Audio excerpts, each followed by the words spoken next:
আজকের ভিডিওতে দেওয়া মন্ত্রটা যদি আপনি পড়েন তাহলে আপনি মন্ত্র পড়া মাত্রই সে কাপড় খুললে আপনার কাছে ছুটে চলে আসতে বাধ্য হবে। অর্থাৎ যেই মেয়ের উপর প্রয়োগ করবেন সে তার কাপড় চোপড় খুলে হিতাহিত জ্ঞান হারিয়ে আপনার কাছে ছুটে আসবে।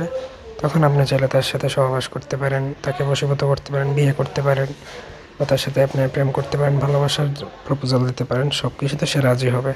এমনকি যদি চান যে সে আপনি তাকে কাপড় খুলে যদি আপনি বিছানায় আনতে চান সেটাও করতে পারেন। তবে একটা শর্ত হচ্ছে যে অন্যায়ভাবে এটা প্রয়োগ করতে যাবেন না। ভিডিও দেওয়া মানে যে আপনি অন্যায়ভাবে সেটা প্রয়োগ করবেন তা না, এটা আমি ফর এক্সাম্পল বলছি। আর আপনারা যদি আমাদেরকে দিয়ে কোনো ব্যক্তিগত কাজ বা তদবির করাতে চান সেক্ষেত্রে স্ক্রিনে দেওয়া নাম্বার আছে, সেই নাম্বারে চাইলে সরাসরি ফোনে কথা বলে যে কোনো কাজ করাতে পারবেন, দেশে অথবা দেশের বাইরে থেকে। প্রথমত মন্ত্রটা বলে দিচ্ছি। স্বর্গে থাকে নারদমণি, দিল আমার বর, আমার বাক্য না লাগিলে জমের দোয়ার আমার। সীতার বরে অমুকিকে অমুকের জায়গায় যে মেয়ের উপর প্রয়োগ করবেন তার নাম অমুকিকে করলাম আমি বশ। বাক্য না ফললে রামের মুখে পড়ুক সীতার জনির রস। অত্যন্ত ভয়াবহ একটা মন্ত্র এবং কুফরি মন্ত্র। এটা প্রয়োগ করার ফলে মেয়ের শরীরের জ্বালা পুরো উঠে যাবে। যতক্ষণ পর্যন্ত সে আপনার সাথে মিলন না করবে, কাপড় চোপড়ে খুলে ছুটে আসবে।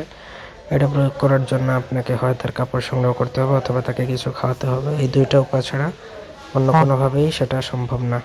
এখন আপনি কিভাবে এই দুইটা করবেন সেটা আপনি জানেন, তবে আমি অনুমতি দেব না। কাপড়ের উপরে এই মন্ত্র 151 বার পাঠ করে পরে রেখে দিবেন। সে যখন এই কাপড়টা পরবে তখনই কাজ হয়ে যাবে। আর যদি আপনি এটা যদি না পারেন তাহলে যে কোনো খাদ্যদ্রব্য, সেটা জুস হতে পারে বা যে কোনো শুকনো খাবার হতে পারে, সেটার উপরে এই মন্ত্র আপনি 21 বার পরে 21টা ফু দিয়ে আপনি রেখে দিবেন। ওই খাবারটা শুধুমাত্র ওই মেয়েকে বা ওই মহিলাকে বা প্রেমিকাকে যাকে খুশি খাইয়ে দিলেন, তখনই সে কিন্তু আপনার বশীভূত হয়ে যাবে বা আপনার সাথে সহবাস করার জন্য, মিলনের জন্য অস্থির হয়ে উঠবে। তো এই ছিল আজকের ভিডিও। অনুমতি ব্যতীত কাজ করবেন না, অনুমতি নেবেন। ধন্যবাদ সবাইকে। আল্লাহ হাফেজ।